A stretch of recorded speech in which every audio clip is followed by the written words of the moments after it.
सब भक्तों को राधे राधे।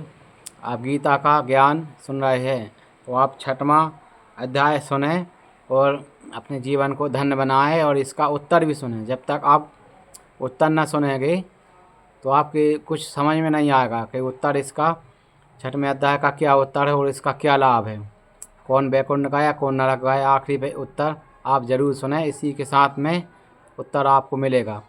तो सब भक्तों को जय श्री राधे, जय श्री कृष्ण।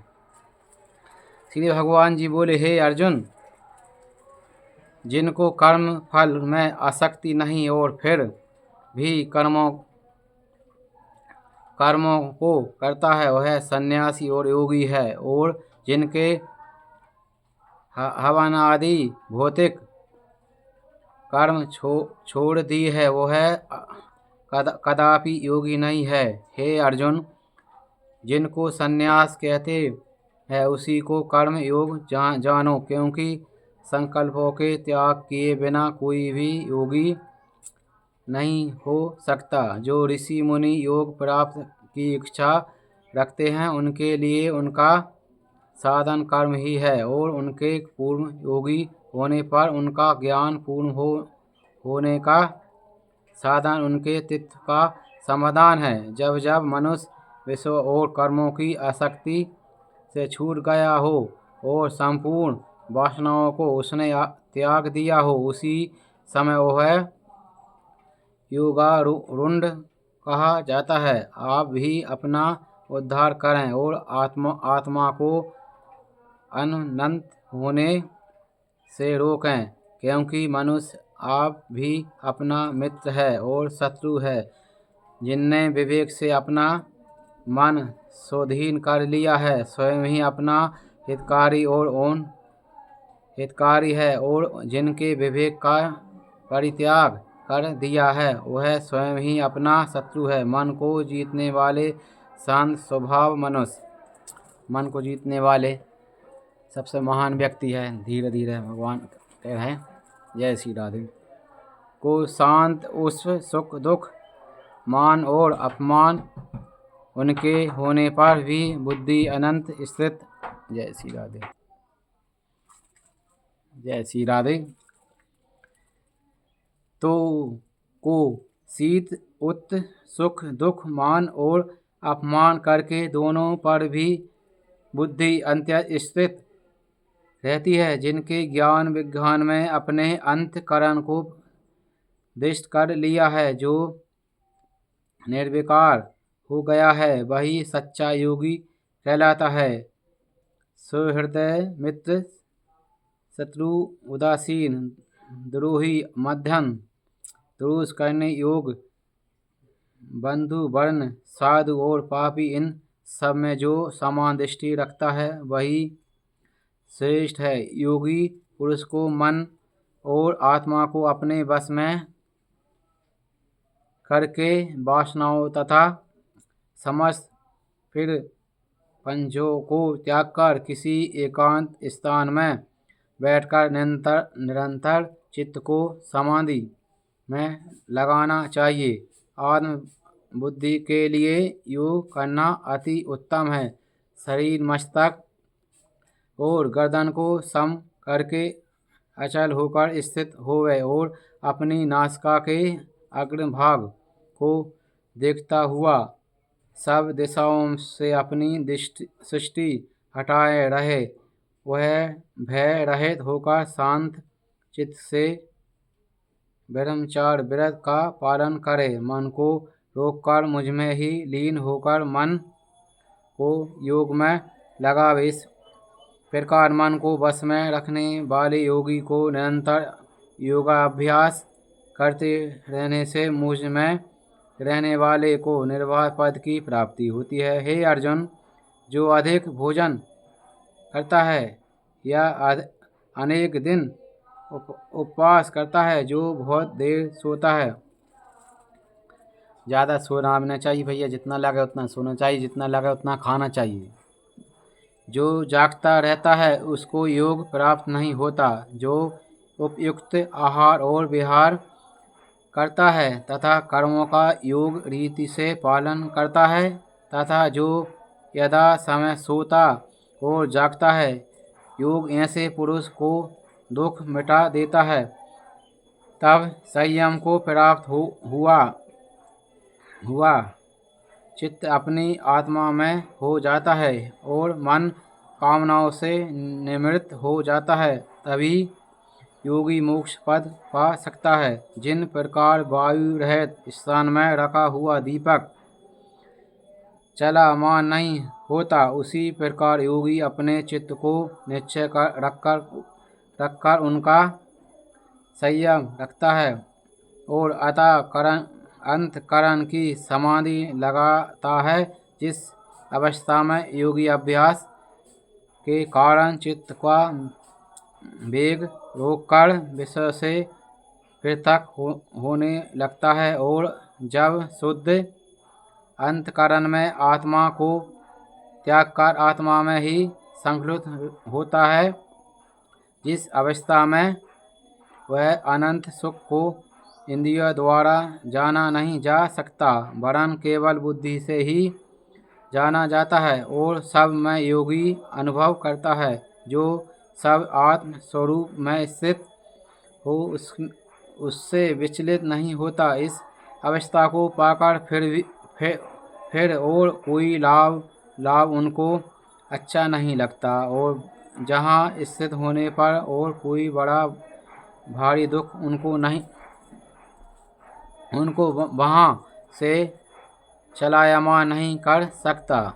इस अवस्था को दुख संयोग वियोग कारक नामक योग जानना हो तो योग निर्विकल्प चित्त से निश्चय करके जानना चाहिए।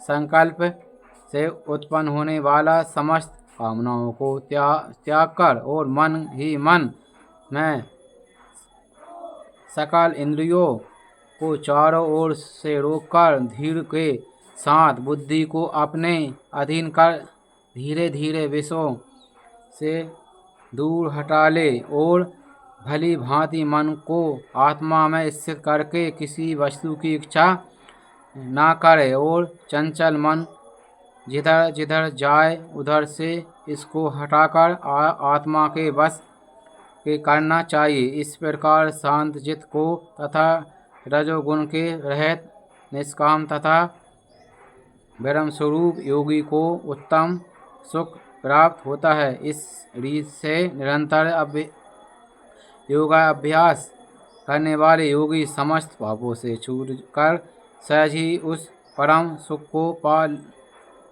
लेता है जो ब्रह्म के संयोग से प्राप्त होता है। जिनका मन योग में स्थित हो गया है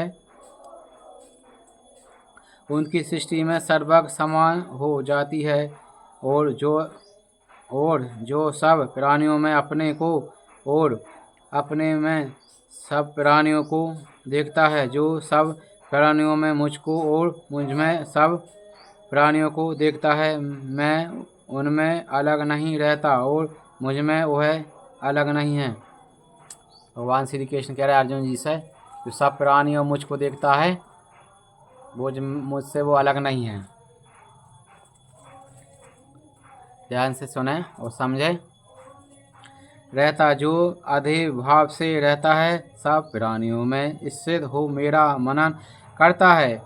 जो योगी चाहे किस अवस्था में रहे मुझ में मिल जाता है। हे अर्जुन, जो समस्त प्राणियों के दुख सुख को अपने ही दुख सुख के समान समझता है और सबको समान देखता है, वही श्रेष्ठ योगी है। अर्जुन बोले, हे मधुसूदन, आपने जो योग बताया कि सबको अपने ही समान देखें, सो मन के चंचल होने के कारण मैं उनको अपने दृष्टि स्थित नहीं देखता हूँ। हे श्री कृष्ण, यह चंचल मन बड़ा ही हठी पराक्रमी और दृष्ट है। इसको अपने अधीन रखना तो मुझे वायु को बांध रखने के ही समान प्रतीत होता है। अर्जुन बोल रहा है श्री कृष्ण जी से कि मन ऐसा लग रहा है जैसे वायु को मुट्ठी में नहीं बांध सके, ऐसे ही मन लग रहा है। तो भगवान उसका अर्जुन जी बता रहे हैं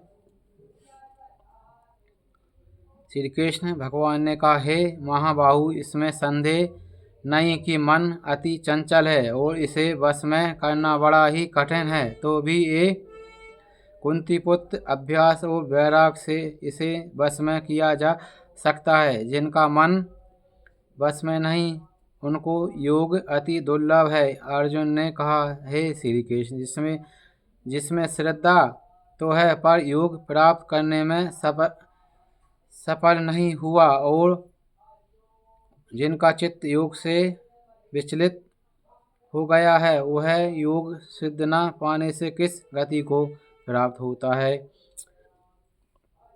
अर्जुन कह रहा श्री कृष्ण जी से, जो योग नहीं कर पाए उनका मन बाकी बारे में बता रहा है भगवान, गति प्राप्त होता है। श्री कृष्ण बोले, हे अर्जुन, जिन उनका यह नाश नहीं, उनका भी नाश नहीं होता। जो योग नहीं कर पाते, भगवान मन चित्त है उनका भी नाश नहीं होता। अर्जुन, उनका यही नाश नहीं होगा और परलोक में भी नहीं होगा, क्योंकि उत्तम कर्म करने वाले किसी मनुष्य की दुर्गति नहीं होती। वह योग में असफल मनुष्य बहुत दिनों तक पुण्यवानों को प्राप्त होने के वाले लोगों को पास करता है और फिर वहाँ से किसी पवित्र और धनवान मनुष्य के घर में जाकर जन्म लेता है। उत्तम कर्म अच्छे कर्म करे तो अगला जन्म भी करोड़पति की मिलेगा, जो आपको धन की कमी नहीं होनी, भगवान कह रहे हैं अपने मुख से। जन्म लेता है, इस प्रकार का जन्म पाता है, पाना ही इस लोक को बड़े दुर्लभ है। हे कुरुनंदन, यह योगियों के बस में जन्म लेकर पूर्ण जन्म के बुद्धि संस्कार अर्थात आत्मज्ञान को पाता है और उसमें अधिक सिद्ध के लिए अंत करता है।